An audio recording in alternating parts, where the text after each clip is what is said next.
公婆的房給小叔子，想育我們的房治病。我不同意老公鬧離婚，拉他去民政局，他卻慌了。我生了場大病，住院治療2週後，剛剛回到家中休息，身體算是很虛弱，走幾步路就喘，臉色蒼白得像一張紙。醫生說要好好休養至少1個月才能慢慢恢復。本以為回到家能好好歇歇，沒想到這才剛剛踏進家門，就迎來了一場更大的風暴。睡，吃點東西，然後好好休息吧。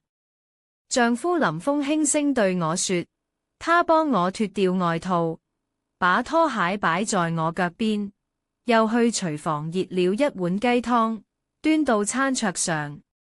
雞湯是他一大早起來熬的，用砂鍋小火慢燉了3個小時，貼了好幾片浮油，清亮亮的湯面上飄着幾顆枸杞，看着就讓人有食慾。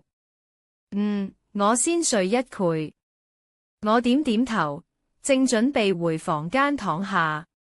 在醫院躺了2週，每天被護士扎鉗、抽血，做各種檢查，晚上隔壁床的病人打呼嚕震天響，我幾乎沒睡過1個完整的覺。現在只想回到自己的床上，閉上眼睛，怎麼都不想睡他個天昏地暗。公婆竟然走了過來，沒有一句關心的話，沒有問我身體怎麼樣，恢復得好不好，甚至連一句回來了都沒有。婆婆趙蘭一臉嚴肅地看着我，公公李國棟站在她身後，表情同樣凝重，兩人像兩尊門神一樣倒在我的面前。歲，我們有正事要談，一起到客廳坐。怎麼，你生完病就不把我們當長輩了？我被公婆這態度驚得一頭霧水。我剛出院，手上全貼着輸液後的膠布，走路都需要扶着牆。他們有怎麼天大的事不能等我休息一下再說？全沒等我反應過來，婆婆趙蘭已經曳着我的胳膊把我拉到了客廳，力氣大得不像一個60多歲的老人。丈夫林峰只能跟着過嚟，滿臉無奈，眼神裏全是為難。我心裏很不是滋味。生病住院剛回家，沒有一句問候，沒有一碗熱湯，只有一張冷冰冰的臉和一個不容拒絕的正視。我坐在沙發上，身體懸在髮虛，頭有些暈。可公婆已經迫不及待地開了口。歲，我們商量好了，老房子賣給你弟弟李虎，你讓他準備好剪。公公李國棟語氣平淡地說，好像在說一件無關緊要的事情。怎麼？我瞪大了眼睛，不敢相信自己的耳朵。你讓我趁弟弟花錢買你的房子，你這是在開玩笑吧？我氣得雙手發抖，手指攢緊了沙發的扶手。那套老房子是林峰家早年的老宅，3年前分家的時候，公婆當着所有親戚的面說得清清楚楚，老房子歸林峰和我的小家庭。我們當時為了買現在這套新房，東拼西湊賺首付，省吃儉用了好幾年，每天早餐都捨不得在外面吃。林峰騎電動車上下班，冬天冷得直囉嗦，也不捨得換輛好一點的。老房子是我們的念想，是我們的退路，是我們辛辛苦苦賺下來的東西。現在倒好，公婆一句話就要把他肉給我弟弟，船讓我弟弟準備好剪。林峰趕緊拉住我的手，轉向父母說：爸媽，這事我們再商量商量，不急在一時。瑞瑞剛出院，我們也要好好陪着他恢復身體，你說是不是？沒什麼好商量的。我甩開林峰的手站起來，動作太猛，眼前一陣發黑。我扶住茶几才站穩。你們當年分房子的時候，明明白白說好了，那套老房子歸我和林峰，怎麼現在變卦不認賬了？弟弟船未房住，憑什麼要他付這麼多錢買本來就是我們的房子？你個不孝女，生病我們未少花錢，現在連老房子都要跟我們爭。婆婆趙蘭怒斥我，手指戳着我的方向，臉上的肌肉都在抖動。你看看你弟弟，他現在事業有成，條件好了，正打算結婚呢。借老房子交給他，正好讓他和妻子有個落腳的地方。倘若他沒地方安家，女方家裏說不定會反對這門親事呢。你就忍心看着你弟弟打光棍？我聽了婆婆的話，心裏五味雜陳，一股酸澀從胃裏翻衝上來，倒在喉嚨裏。的確，弟弟李虎前幾年出國深造，在美國讀了一個碩士學位，不久前回國，就在一家外企找到了高薪的工作，據說年薪50-60萬，比我們這種普通上班族過得好太多了。他開着好車，住着公司租的高級公寓，朋友圈裏曬的都是高檔餐廳和國外度假的照片，但這和房子的貴族又有什麼關係呢？他自己買不起房嗎？非要來闖我們的馬？我理解弟弟現在的處境，但是這房子本該屬於我和林峰的。我定了定心神，盡量讓自己的聲音聽起來平靜。當初分家的時候不是這樣說好的，怎麼可以言而磨信呢？我和林峰為了賺首付，省吃儉用好幾年才買的新房子，房剔船要船20年，現在你們要把老房子賣給他，我們這麼多年白幹了。你們買新房子有什麼不好的？公公李國棟不耐煩地揮揮手，像趕一隻蒼蠅。老房子又舊又小，交給你弟弟正好改建一下。他有頭有臉的，在外企工作，全指望你們這種普通上班族，你就別給他添堵了。我簡直要被公婆氣炸了，太不像話了。怎麼叫我給他添堵？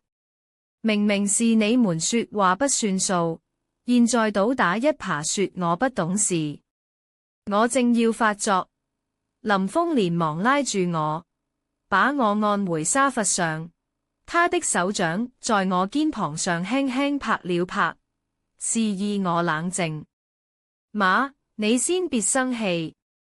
爸，我們理解弟弟的處境，但是這房子的貴族當年不是說好了嗎？林峰陪着笑臉勸父母，那笑容艱難而苦澀，像硬擠出來的一樣。我看他這樣，心裏又急又氣。明明理虧的人是公婆，怎麼反倒我們在這裏低聲下氣地求他們？我林峰，你也太窩囊了吧！林峰，你也別幫他們說話。我怒視着我老公，聲音不自覺地提高了8度。這房子明明就是我們的，憑什麼讓給你弟弟？你是嫌我們房子太小想搬新家嗎？行了行了，我們回去再說吧。婆婆趙蘭由着太陽穴站了起來，臉上寫滿了不耐煩。反正老房子就欲給你苦了，剩下尾款你們想辦法湊吧。實在不行，只能再剔款了。眼看公婆找着你苦就是不放，態度強硬得像一堵鐵牆，我崩潰大哭起來，眼淚像斷了線的珠子一樣往下掉。這些天生病積累的委屈，身體的不適，被公婆欺負的憤怒，全部在這一刻血提了。林峰慌忙過來勸我氣急了，一個勁地捶他的胸口，拳頭砸在他身上，發出沉悶的聲響。你也是沒用的東西，關鍵時刻不幫我說話，旋一副好像很通情達理的嘴臉。分明我們被欺負了，由不得你替他們着想。我憤怒地瞪着林峰，眼淚模糊了視線。這房子明明該歸我們，憑什麼拱手相讓？難不成你就不心痛我們的血汗錢？碎碎。林峰提高了音量，臉色有些難看。我都說了，不是不心痛，你倒說我三道四的。那你表態啊？你到底站在誰那邊？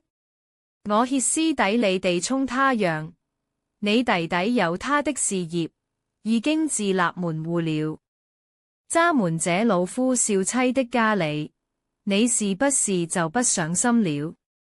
我說完，抹着眼淚衝出門去，把林峰一個人丟在了家裏。身後傳來他追出來的腳步聲，可我跑得太快，下了樓梯衝出了單元門。他追了幾步沒追上，估計也生氣了，便由着我去了。我哭鬧着跑下樓梯，撲到小歐花圃的長凳上痛哭起來。小歐裏很安靜，春末的風旋帶着一絲涼意，吹在我只穿了一件薄衫的身上，有些冷，可我不想回去。我不知道在這個家裏，我算什麼？生了病，住了院，剛回來就被人逼着讓房子，丈夫連一句硬氣話都不敢說。我突然覺得特別累，不是因為病，是因為心。過了不知多久，林峰的電話打了過來，屏幕亮了又滅，滅了又亮，一片又一片。我直接掛斷了。不到2分鐘，他的短信也發了過來。碎碎，你先冷靜點，揸門好好談談。你先回家，天黑了，風大着亮就不好了。別不理我。你想聽，我選擇站在你這邊。可以。揸門回家商量對策，我支持你的決定。商量對策，支持我的決定，這話倒真是前所未有。這些年，只要我和公婆有矛盾，林峰永遠是那個和稀泥的人。兩邊說好話，兩邊都不得罪，最後受傷的全是我。現在他說要支持我，我該信嗎？猶豫再三，我旋是起身慢吞吞地回了家。風確實越嚟越大，天也快黑了。我不想在外面着涼再生一場病。再說，躲在外面解決不了任何問題。回到家後，林峰已經在客廳等待多時。見我回來，他忙迎上前來，神色有些狼狽和心虛，眼眶懸弓着。不知道是哭過船是急的。瑞瑞，你先坐會危，喝口水，我們慢慢說。我冷着臉在沙發上坐下，讓他倒了一杯溫水過來。水有點燙，我捧着杯子，看着熱氣裊裊地升起來，模糊了他的臉。剛才真是對不住你，我不該在這個問題上態度曖昧。林峰把水杯放在我面前的茶几上，自己則在一旁的單人沙發上坐下，雙手交握在膝盒上，像一個小學生在接受老師的訓話。他沉默了幾秒，然後抬起頭看着我的眼睛，那眼神裏有愧疚，有心痛，全有一種下了決心的堅定。我想了想，你是對的。這房子本就足於渣門兩個人的，理應由我們說了算。我太容易心軟，考慮家人間的感情，忽略了原則問題。對不起，瑞瑞。我抿了一小口水，潤潤嘴唇，沒有說話，示意他繼續說下去。你弟弟你苦，我替他高興。他有他的前途和事業，但是缺了老房子，的確不應該由我們嚟買單。我愧在和我父母溝通的，他們也該理解分家的時候是怎麼說的。當年全村人都看着，白紙黑字寫着的，不是他們說改就能改的。我挑了挑眉毛。這話聽着舒服多了，可我心裏全是有一絲不踏實。這麼多年了，林峰在和稀泥這件事上可以說是爐火純青，說一套做一套的事情也未少幹。他今天說支持我，明天公婆一個電話打過來，他愧不愧又變成爸媽年紀大了，讓他們。我點點頭，心裏卻不是很踏實。我忽然意識到一個問題，林峰是家人情分於一切，我卻總是把自己和小家庭的利益放在第一位。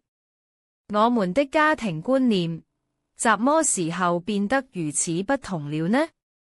林峰，我記得剛結婚的時候，你最看重的就是家和麥氏兄，怎麼現在你反而經常讓着家人？我們夫妻倆的立場反倒沒了呢？別老說我明白，你又明白怎麼了？我沒好氣地打斷林峰，我都替你着急。你怎麼從一個重視家庭的人變成了這副樣子？整天左右逢源，就是不敢在老婆和父母之間表明立場。我的聲音又大了起來，胸口劇烈起伏着，剛出院的身體經不起這樣的折騰，又開始頭暈。壓力大就可以推卸責任，不關心家庭了。我工作也很忙，生了病又嚴重缺乏關心。你怎麼不想想我的壓力有多大呢？林峰沉默了，低下頭，看着自己的手指，那雙手因為常年做家務已經變得粗糙，指節有些粗大。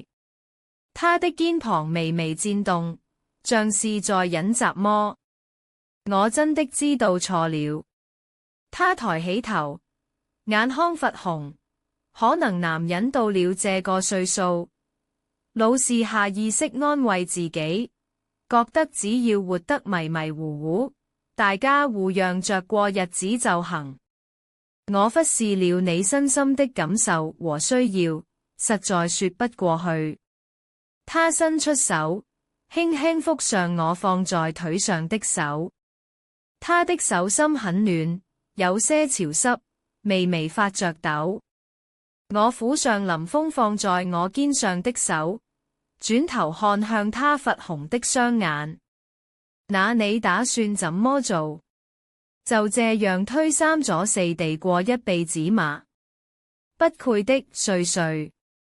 林峰鄭重地說，聲音有些哽咽。我愧重拾我們當初的初心，讓家庭恢復他應有的地位。你和寶寶是我此生最重要的人，我會全心全意地對你們好的。那就聰明確告訴你父母房子的遺囑不便開始。我握着林峰的手，一字一句地說，語氣不容商量。他堅定地點點頭，下巴微微揚起，像是在給自己鼓勁。我們會解決這個問題的，都會變好的。你相信我？我相信。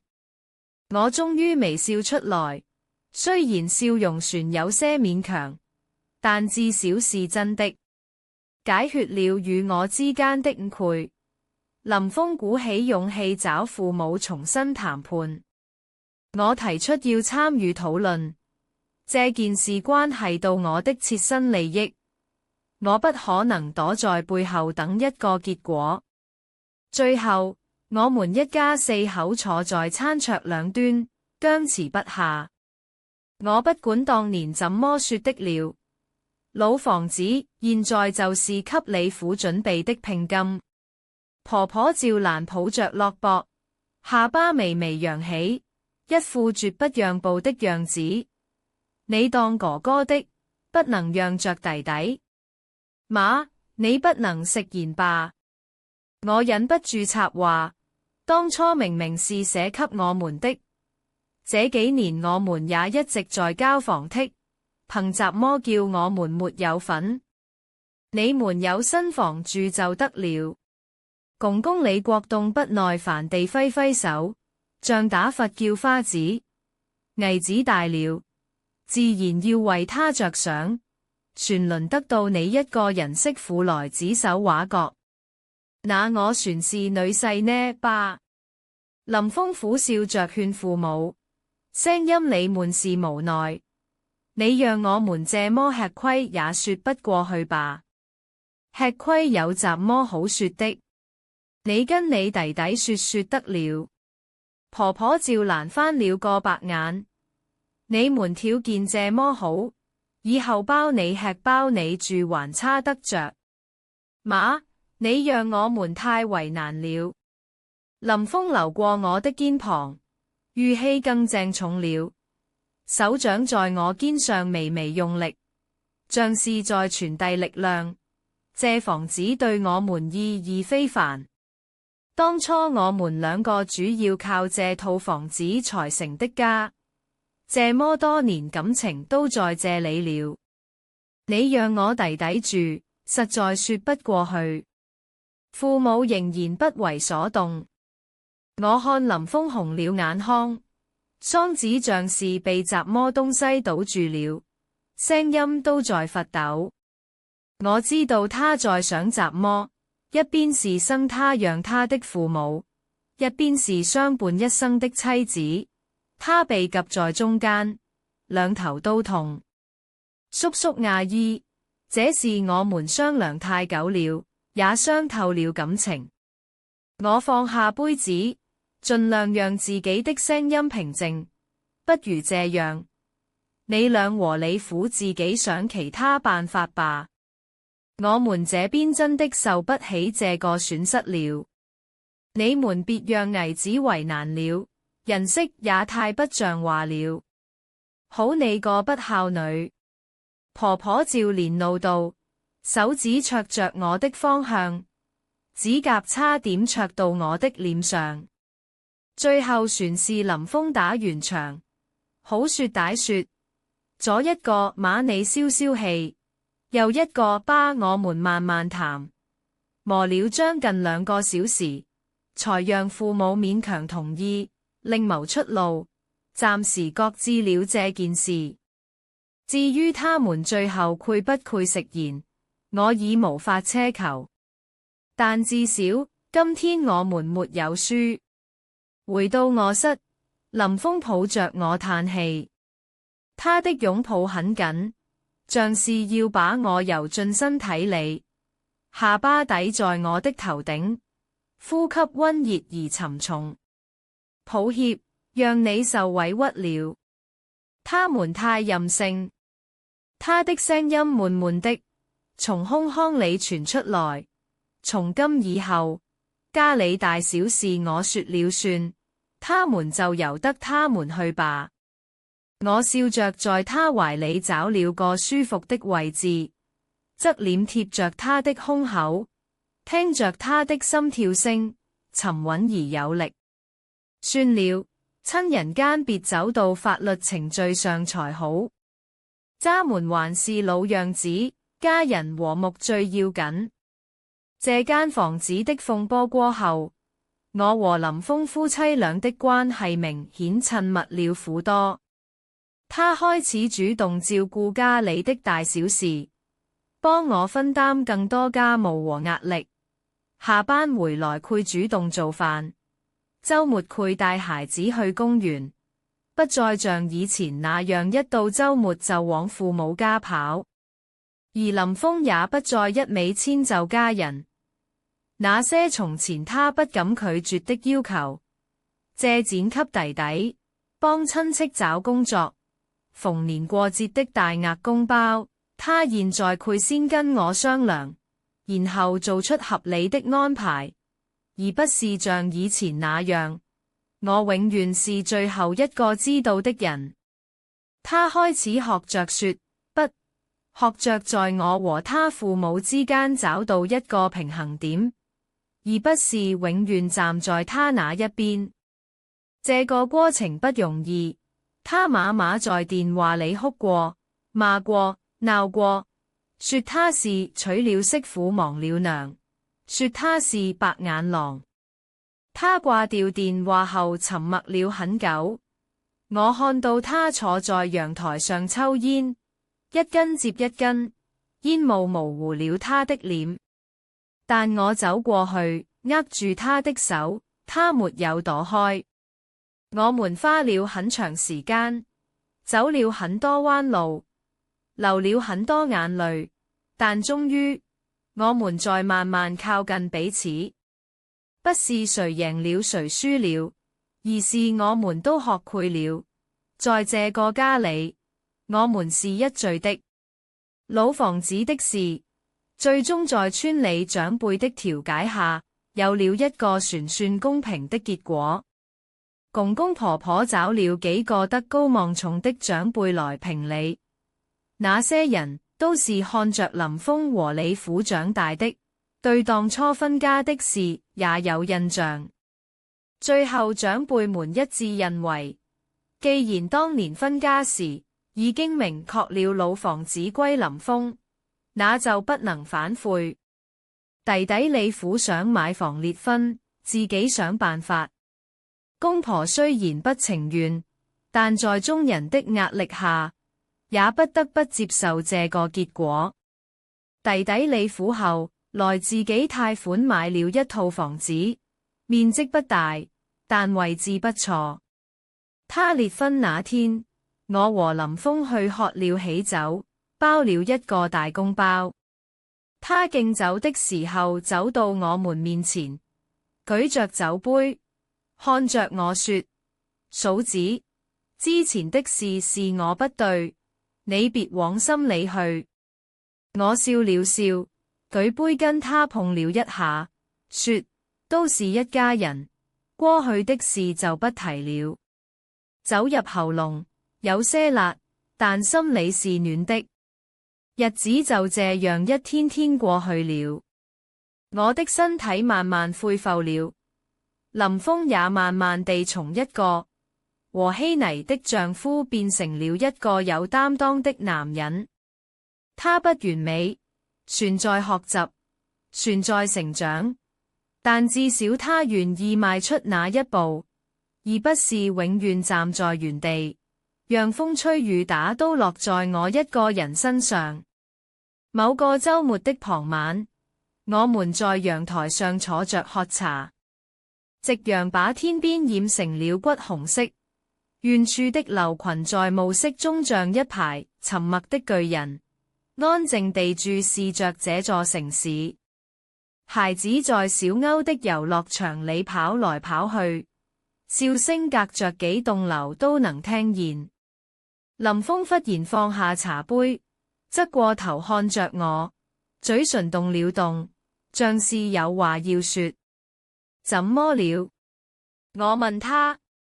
沒怎麼。他笑了笑，把手伸過嚟，握住了我的手，十指相扣，就是想告訴你，瑞瑞，謝謝你。謝我怎麼？謝謝你未放棄我。他的聲音很輕很輕，輕得幾乎被晚風吹散。謝謝你在我那麼懦弱的時候，還願意拉着我往前走。我沒有說話，只是反握住他的手，握得更緊了一些。陽台上養的那盆茉莉花開了，淡淡的香氣在晚風中彌漫開來，甜甜的，暖暖的，像此刻的心情。有些路很長，有些坎很難，但只要兩個人一起走，總能走過去。不是不會有風雨，而是風雨來的時候，至少有人跟你一起撐着傘。林峰端來一盤剛出鍋的餃子，白生生的，冒着熱氣，放在陽台的小茶几上。他拿起筷子，夾了一個遞到我嘴邊。嘗一個，知道你餓了。我咬了一口，是韭菜雞蛋餡的，鮮香在嘴裏散開。他又夾了一個給我。這次是齊菜豬肉的，再下一個，居然是蝦仁玉米的，甜甜的，帶着蝦的鮮味。怎麼包的都不一樣？我笑着問他，他也笑了，眼睛彎成了月牙，在夕陽的餘暉裏亮晶晶的。人生嘛，就像吃餃子，你永遠不知道下一個是怎麼餡的。但不管是怎麼餡的，我都會陪你吃下去。我擰了一下，然後笑了，笑得眼淚都快出來了。是呀，人生就像一盤餃子，你永遠不知道下一個是怎麼味道。但重要的是，和你一起吃餃子的人，願意陪你嘗遍所有的味道，不管是鹹是淡，是酸是辣，他都願意和你一起分擔。窗外暮色蠶蓉，麥家燈火一盞一盞地亮起來。我靠在他肩上，看着這座城市慢慢地被夜色籠罩，心裏忽然很安定。不是因為房子的問題解決了，不是因為公婆不再鬧了，而是因為我終於等到了那個願意為我站出來的林峰。他也苦不是最勇敢的丈夫，不是最會說話的情人，不是最完美的男人，但他在學，在變，在一步一步地走向我。那就夠了。這盤餃子，我們一起吃；這人生，我們一起過。公公80大壽，婆婆全家10人開15道菜，我搬來2箱泡麵。開飯時他們全傻了。我姓林，叫林晚堂，今年35歲，來自廣東中山。如果時間能倒流回我第一次登門那天，我一定不會引前夫的話，裝怎麼賢妻良母。如果我當時不那麼勤快，不那麼討好，不把自己擺在一個任勞任怨的位置上，或許我今天的下場就不會這麼慘，淪落到給他們全家人當免費保姆，連條狗都不如。我是真的很生氣。憑雜麼婆婆有3個人媳婦，前面2個她捧在手心裏寵着、供着，到了我這裏，就變成了往死裏使喚。就因為我好欺負，就因為我當初沒要彩禮，就因為我第一次上門的時候，主動洗了1次碗，我到底做錯了雜麼？現在想想，我爸媽當初說得對，他們讓我慎重考慮，說嫁到這樣的大家庭裏，至早會後悔。可我當時被愛情沖昏了頭，滿耳朵裏都是前夫陳家文的承諾。他說：晚堂，娶了你之後，我一定讓你過好日子。婆家人誰敢欺負你，我第一個不答應。我永遠站在你這邊。呵呵，永遠。結婚之後別說永遠了。連3天都沒撐過去。我和陳家文是打工的時候認識的，他是廣東本地人，家裏3個兒子，他排行最小。2個哥哥早就結了婚，2個嫂子也都在婆家生活了好幾年。我嫁進去之前，對這個家庭幾乎一無所知。只引家文說他爸媽人很好，2個嫂子也好相處，我當時信了。我爸媽第一次去他家談婚事的時候，婆婆劉桂香拉着我爸媽的手，笑得很熱情，嘴裏全是好人話。可一說到彩禮，他的臉馬上就變了。低呀，親家母啊！我們家的情況你也知道，3個兒子，前面2個結婚已經把家底掏空了，現在輪到家文，實在是拿不出雜麼剪了。你看這彩禮能不能打個折？要不就免了，反正2個孩子真心相愛，對吧？我爸媽臉色當時就不好看了。我媽後來說，我不是在意那點錢，我在意的是態度。你連彩禮都不肯給，說明你根本沒把我女兒當回事。嫁過去能有好日子過。可我當時心痛家文，她低着頭不說話，眼圈紅紅的，看着就可憐。我想着，她剛工作未幾年，沒雜麼積蓄，要是為了娶我去借錢給彩禮，以後列了婚船不是要我們一起船，那壓力得多大？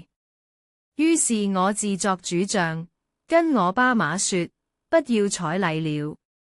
我爸媽氣得差點未跟我斷絕關係。我媽說：林晚堂，你是不是傻？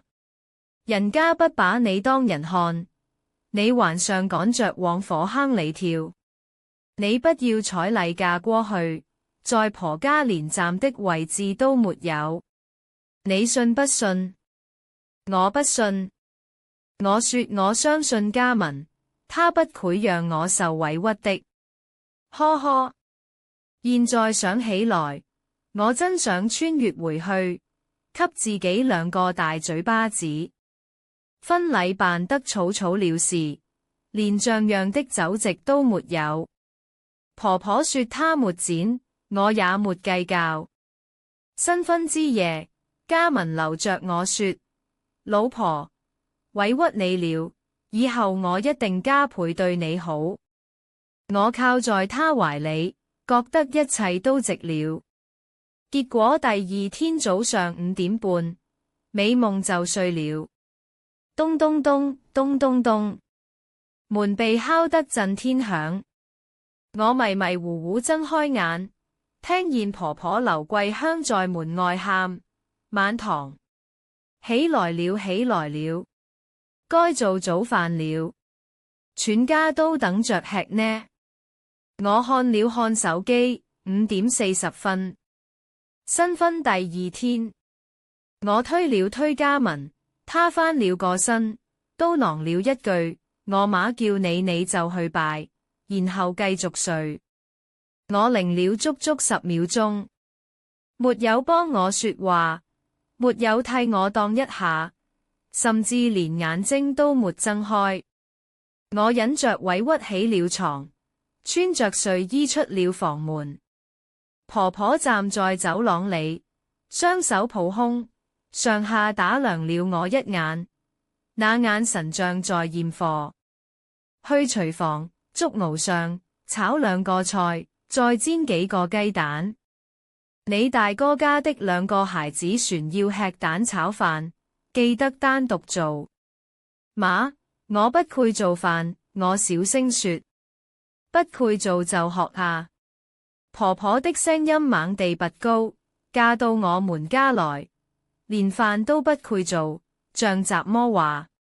你2個嫂子都會做，你怎麼就不會？我當時還不知道，2個嫂子會做是沒錯，但他們從來沒做過，因為婆婆根本捨不得使喚他們。那天早上，我手忙腳亂地在廚房裏折騰了1個多小時，竹熬糊了，雞蛋煎焦了，蛋炒飯成了蛋炒黑炭。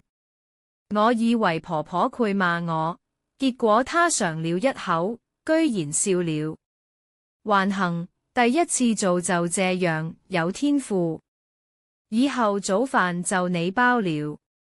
我居然船因為這句誇獎高興了一下。現在想想，我真是蠢到家了。那1個星期在婆家，是我人生中最黑暗的7天。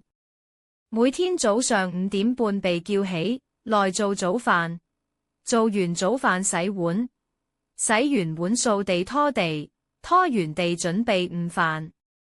2個嫂子睡到9點多起來，梳洗打扮一番，坐在沙發上看電視，嗑瓜子，聊八卦。中午我把飯端上桌，他們吃完碗一推，繼續看電視，而我繼續洗碗。到了晚上，全是一樣，我就像這個家裏的隱形人，不是隱形人，是透明保姆，看得見，用得着，但沒有任何人在意。嘉文呢？他每天早上出門跟朋友玩，晚上才回嚟，回來就往沙發上一躺，問我今天累不累？我說累，他說辛苦老婆了，然後翻個身，繼續玩手機。1週後，我們終於搬出來自己住了。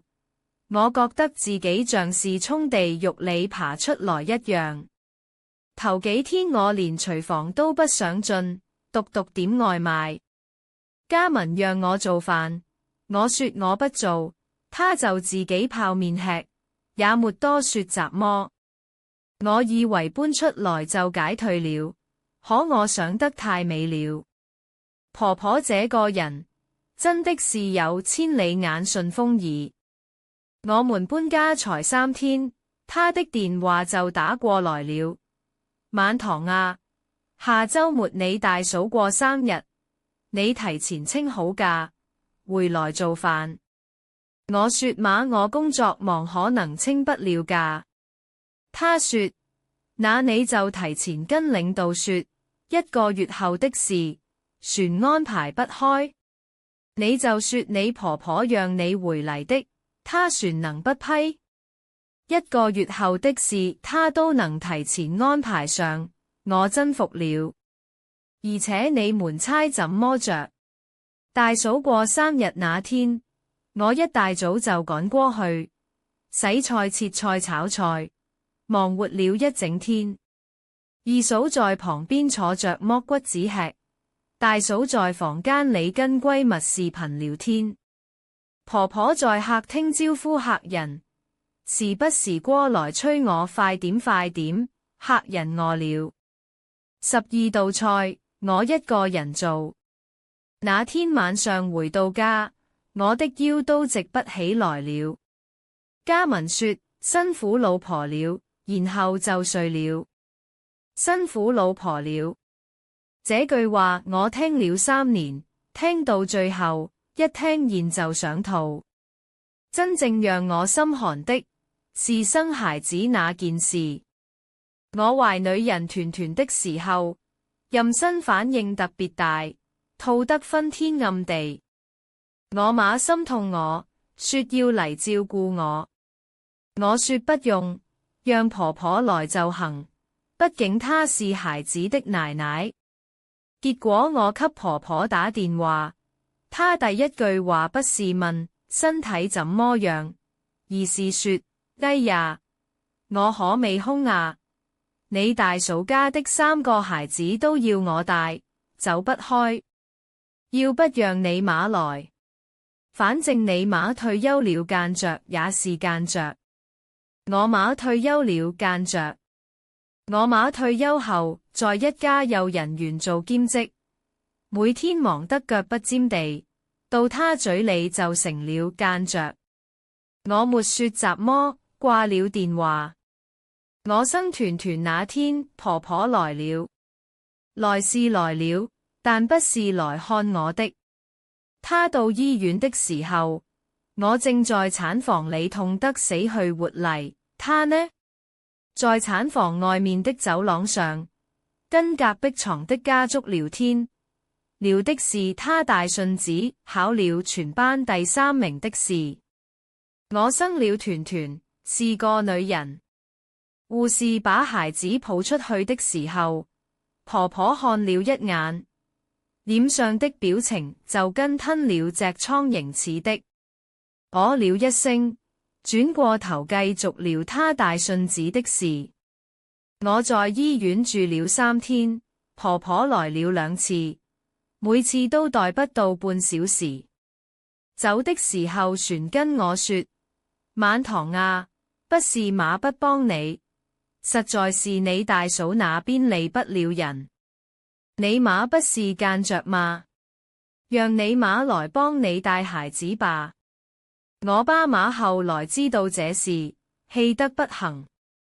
我媽二話沒說，第2天就來了，一直幫我帶到團團3歲。這3年裏，婆婆沒有給團團買過一件衣服，一個玩具，甚至沒有主動打過一個電話來問孩子好不好。偶爾打電話來，第一句話永遠是：晚堂啊，下個月你二嫂生日斜線你大哥家孩子升學斜線家裏來親戚了，你提前請好假回來做飯。從來沒有一句孩子船好嗎？你身體怎麼樣？好像我和團團根本不是這個家的人。不對，在婆婆眼裏，我和團團從來就不是這個家的人。我是保姆，團團是保姆的女人。終於，事情在公公80歲大壽那天徹底爆發了。公公近百年80歲了，身體不太好。平時不怎麼說話，在家裏存在感很低。婆婆提前1個月給我打了電話，說她要在家裏給公公辦壽宴，全家人聚一聚。晚堂啊，你到時候提前1天回嚟，幫忙買菜做飯。全家人加上親戚，大概10個人。你準備15道菜。分數搭配好，菜單我發給你，你照着買就行。掛了電話，我收到了他發來的微信，一張手寫的菜單照片，字跡歪歪扭扭，但內容我看得清清楚楚。糖醋排骨，大嫂最愛；紅燒魚，二嫂最愛；椒鹽蝦，大嫂家孩子最愛；可樂雞翅，二嫂家孩子最愛；酸菜魚，大嫂說借個開胃。辣子雞，二嫂說借個下飯。15道菜，從頭看到尾，未有一道是公公愛吃的。公公牙口不好，喜歡吃軟爛的東西，菜單上全是油炸、辛辣、硬菜。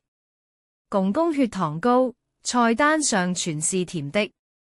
更可笑的是，婆婆寫的最愛你面，沒有一道是我或者團團喜歡吃的，沒有，一道都沒有。我看完這張菜單，拿着手機的手都在抖，不是因為生氣，是因為覺得自己太可笑了。3年了，我以為只要我忍，只要我做得好，只要我付出夠多，他們總有一天會把我當家人。可現實就是現實，在他們眼裏，我連一道菜的位置都不配擁有。我把手機放到一邊，沒有回覆婆婆的消息。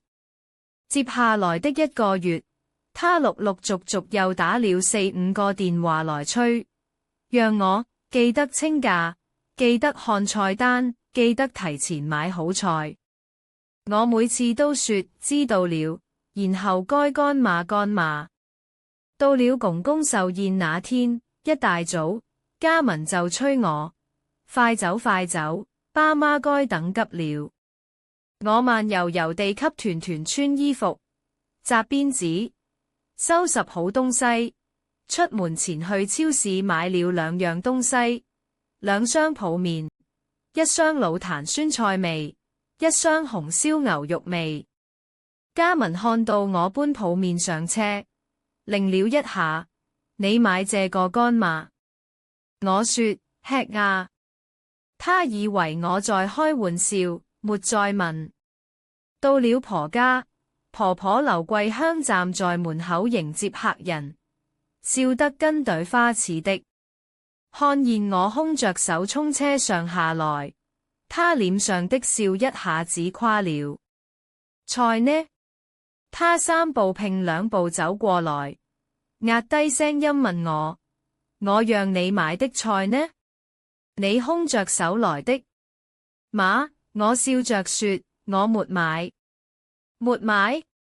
她的聲音一下子尖了起來，引得院子裏幾個親戚都看過嚟。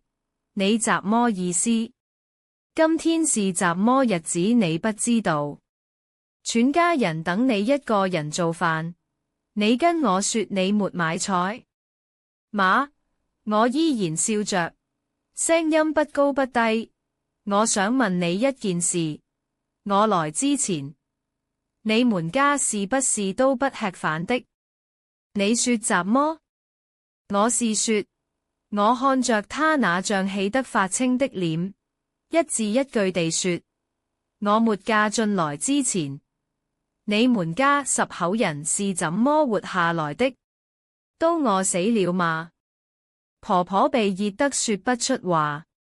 你不是給了我一張菜單嗎？我從包裏掏出手機，翻出那張照片，15道菜，全是大嫂、二嫂和他家孩子愛吃的。我就想問問，今天到底是誰過生日？是我公公，全是大嫂、二嫂。婆婆的臉色一陣紅一陣白，2個嫂子的臉色也變了。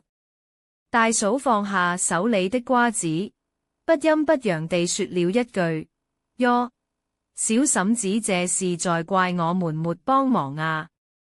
我們又未說不幫，你至於這樣嗎？我沒怪你們不幫忙，我看着他，我就是單純地不想侍候了。今天是爸的生日，不是我的。我沒義務一個人做15道菜，侍候10口人。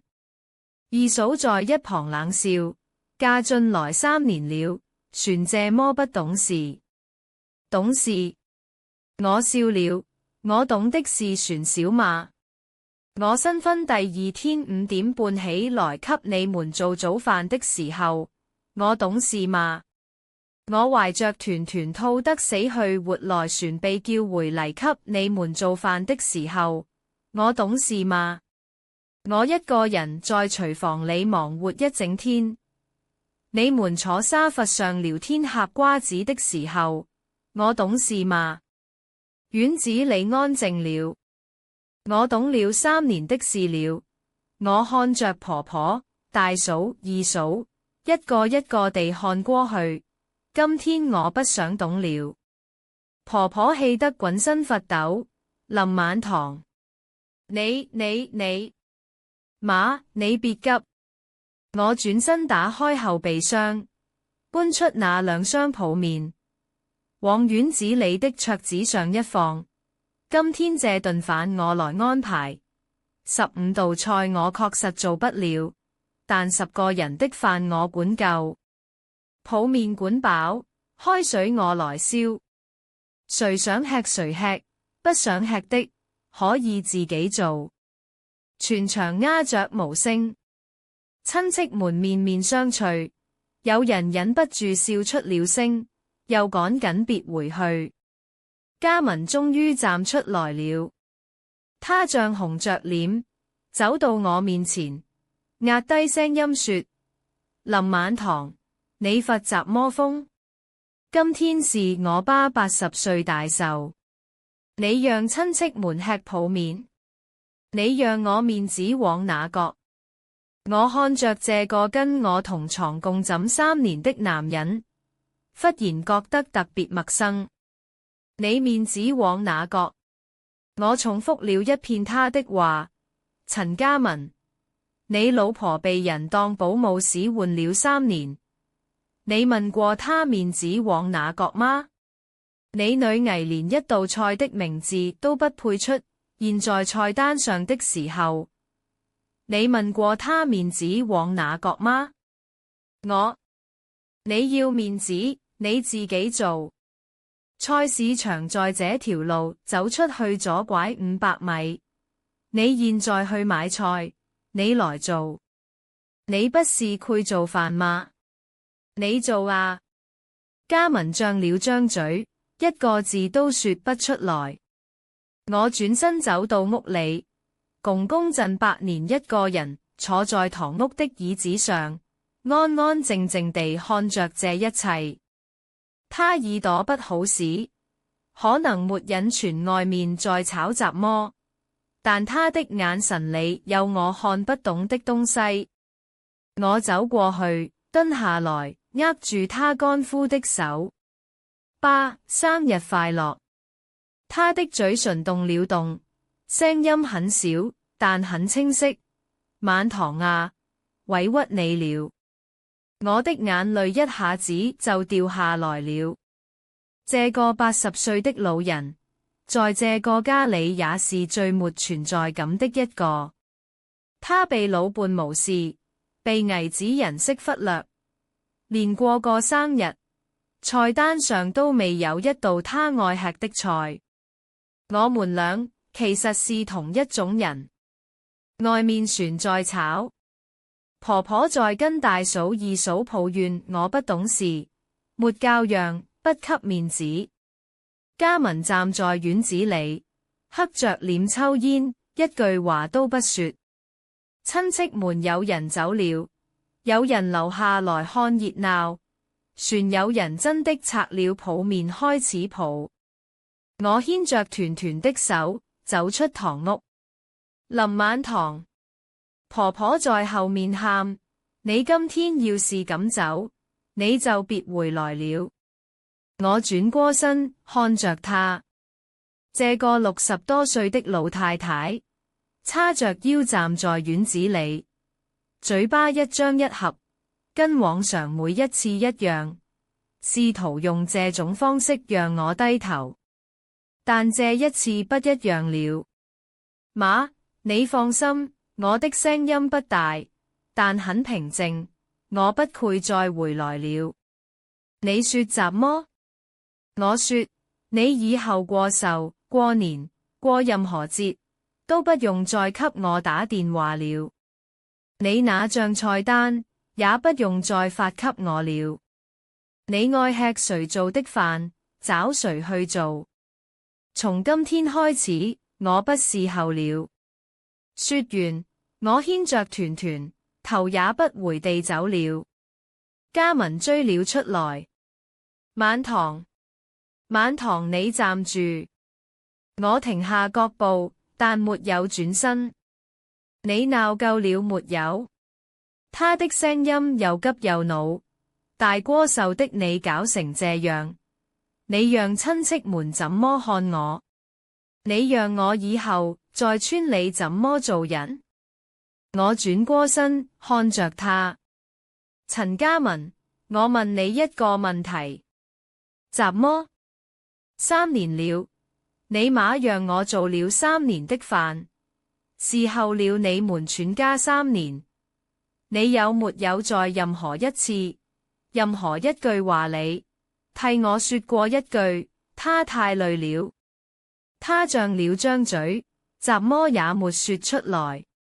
你有沒有在你媽喊我5點半起床做飯的時候，說一句，讓他多睡攰人？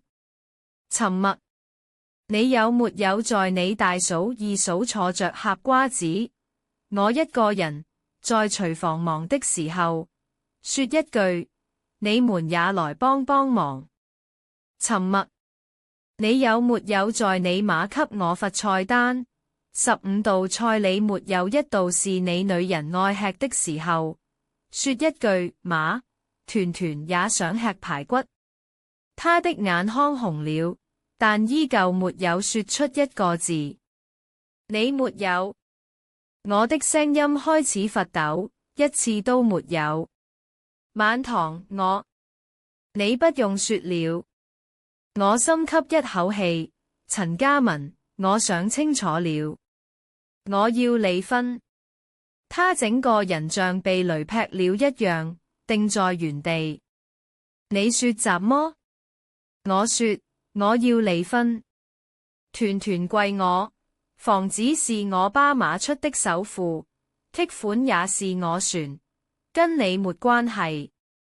你們家的東西我一分不要，但你欠我的3年，我也不要了，因為要不回來。晚堂，你別衝動。我沒有衝動，我很冷靜。我看着他的眼睛。3年前嫁給你的時候，是我這輩子最衝動的決定。今天離開你，是我這輩子最清醒的選擇。我牽着團團上了車，發動引擎。從後視鏡裡看到家文站在原地，像一根被風吹歪的木頭。團團在後座奶聲奶氣地問我：媽媽，我們不回奶奶家了嗎？我說不回了。那我們以後去哪人？回外婆家。好爺。團團拍着小手笑起來。外婆家最好啦，外婆給我做好吃的。我看着女人的笑臉，眼淚終於忍不住了。媽媽以後不會再讓你受委屈了。媽媽保證。後來的事情說起來也簡單，我找了律師，正式向法院提起了離婚訴訟。家文不同意，婆婆也來鬧過。她跑到我單位門口又哭又嚎，說我不孝順，嫌棄她家窮，嫌她沒給彩禮，現在發達了就要甩了她兒子。我沒有跟她吵，直接報了警。警察來了之後，我把離婚3年來的轉賬記錄、購物記錄、聊天記錄全部調了出來。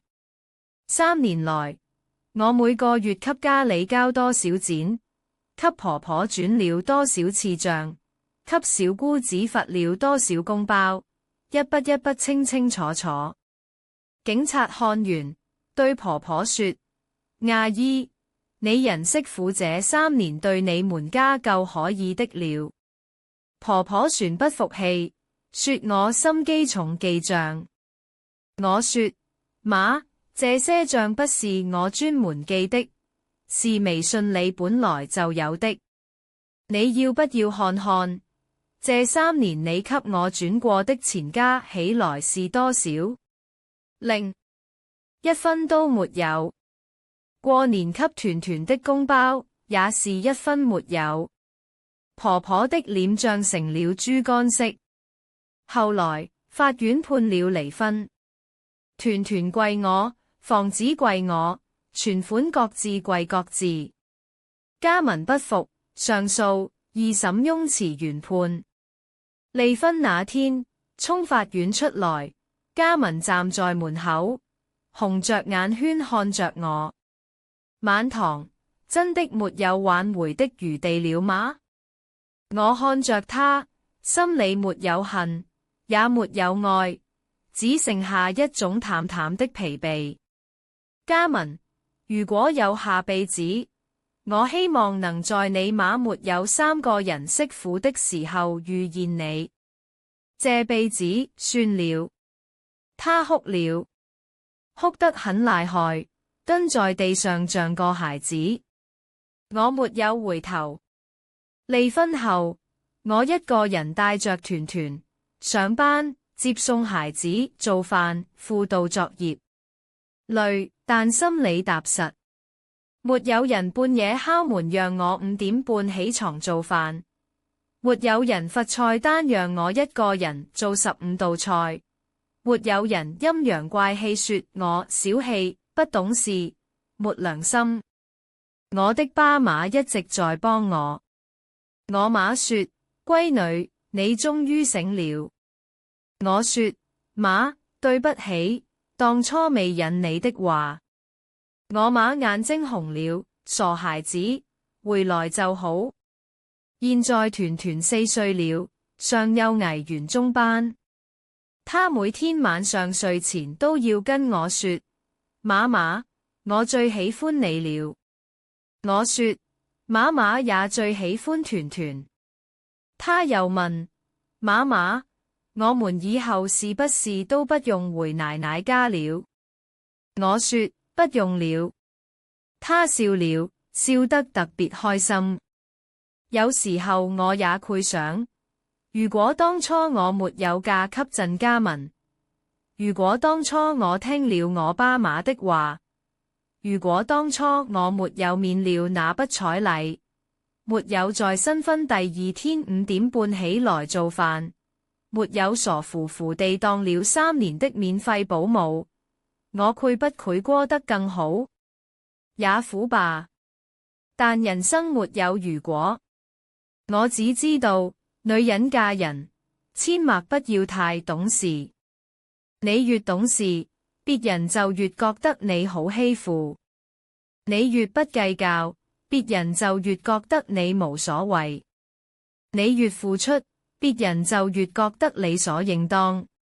彩禮可以不要，但不能被當成不值錢的理由。家務可以多做，但不能被當成活該你做的借口。忍讓可以，但不能沒有底線。而當你的底線被踩碎的那一刻，你要做的不是繼續忍，而是站起來，轉身離開。因為有些人不值得你繼續侍候，有些門不值得你再次踏入。公公那碗長壽麵，團團後來問我：媽媽，爺爺吃上長壽麵了嗎？我想了想，說不知道。